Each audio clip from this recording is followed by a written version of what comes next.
Gridi, nuk e di nëse i ke parë dhe disa video të përplasjes djetë të protestuesve me disa simpatizant Partisë Demokratike. Teksa kalonin në ngjit me selin e Partisë Demokratike, ata thirrën Rama Burg, Berisha Burg, e siç duket kjo irritoi disa simpatizant. Si e pat atë moment dhe besoni që të dyja palët kanë komplekse nga kjo protestë? Unë mendoj që është një provokim. Unë mendoj që ai provokim nuk duhet vazhduar. Se të gjitha palët, si Partia Socialiste ashtu dhe Partia Demokratike, po dhe ato partitë e vogla se nuk duan lënë pasdore dhe ato, kanë falangat e tyre me njerëz të cilët janë të gatshëm të krijojnë dhunë dhe përshkallëzimi i dhunshëm i protestës do të bëjë dy gjëra. Do të humbë besimin e njerëzve që kjo protestë është për njerëzit, është për popullin dhe mund ta paksoj protestën, numrin e protestuesve, dhe së dyti do të japi Paris armën më të mirë për të rifituar legitimitet.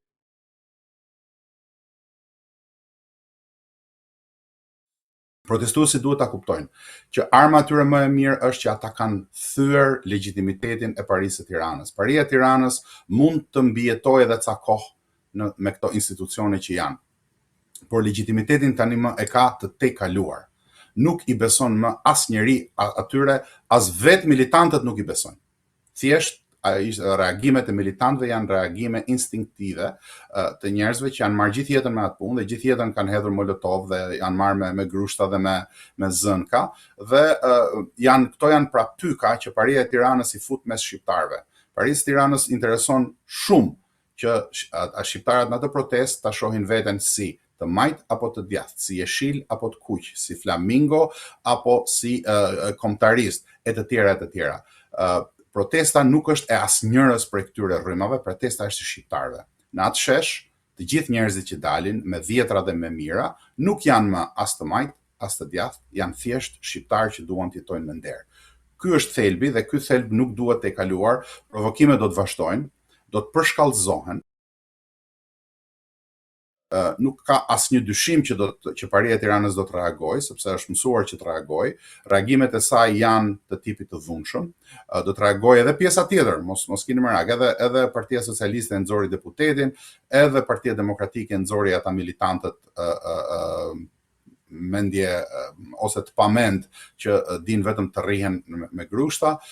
Kërcënimet ndaj njerëzve vazhdojnë, por kjo nuk duhet ta ndalë atë që është qendra e gjithë kësaj lëvizje, pra kjo duhet kthehet në një lëvizje mbarkombëtare, e cila përfundimisht e largon Parinë e Tiranës nga pushteti dhe akoma dhe më e rëndësishme dhe akoma dhe më e duhur është që krimet e kësaj periudhe duhet ndëshkohen një për një. Shqiptarët nuk duhet bëjnë më gabimin e viteve 90, kur lëvizja studentore shqiptare nuk u mbështet aq sa duhet për të përfunduar atë që nisi, u mbyll thjesht me krijimin e disa partiçkave të dala nga gjiri i inteligjencës së ish regjimit komunist. Nëse do të lejohen partiçkat e vogla, nëse do të lejohen pyka të tjera të cilët din të aktrojnë dhe të teatrizojnë bukur çdo lloj proteste, sepse sot ke 1001 mënyra për ta bërë një protestë që duket bukur, dhe nuk do të shkojnë deri në fund shkatërimit të çdo instrumenti kontrollit të kësaj parie dhe ndëshkimit të përplot të secilit prej tyre.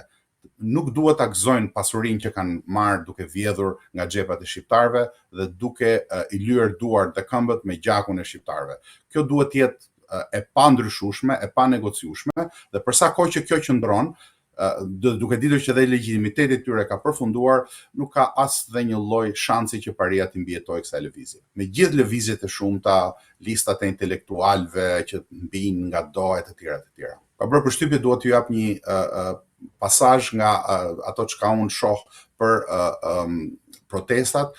Ishte një grup, 2 a 3 zonjusha, të cilat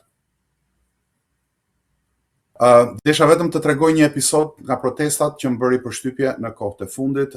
Ishin 2 zonjusha të cilat u prezantuan si influencera, pra ishin pikërisht ajo me të cilën u tall kryeministri kur doli dhe tha që janë ato zonjushat që marrin poza e të tjera. dhe ato u prezantuan se të tilla dhe unë fakt u bëra gati që ta kaloj atë video dhe të shkoj tek videoja tjetër. Mirë po, sa më shumë që flisnin, aq më shumë ato të dyja shprehen pikërisht atë që e kanë ndjesi të gjithë të rinjtë të reja sot. Ato folën për mungesë mundësish.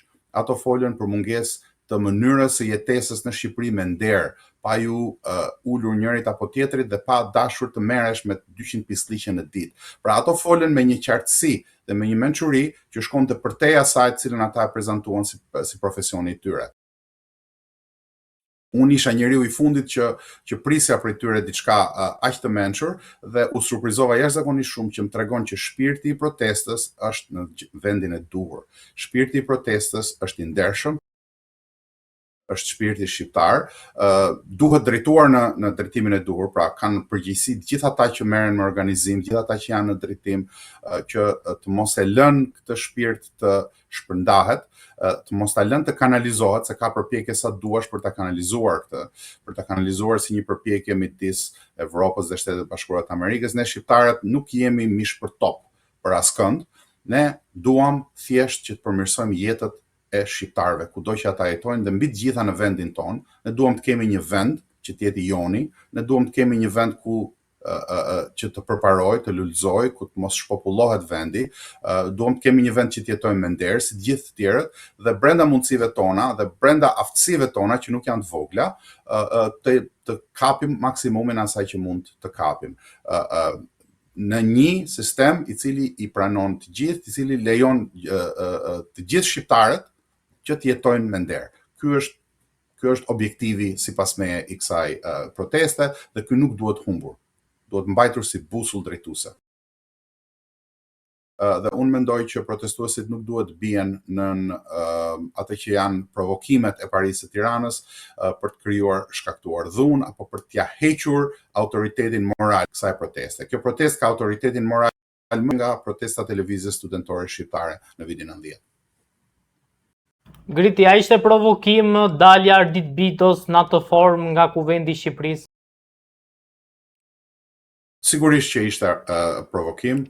Sigurisht që Paria e Tiranës do t'i përdori të gjithë veglat. Mo më vjen keq se zotin Bido kam pasur një njohje të lehtë dhe për aq sa kam diskutuar me të më zhdukur një njerëz që mund të ishte pjesë e zgjidhjes.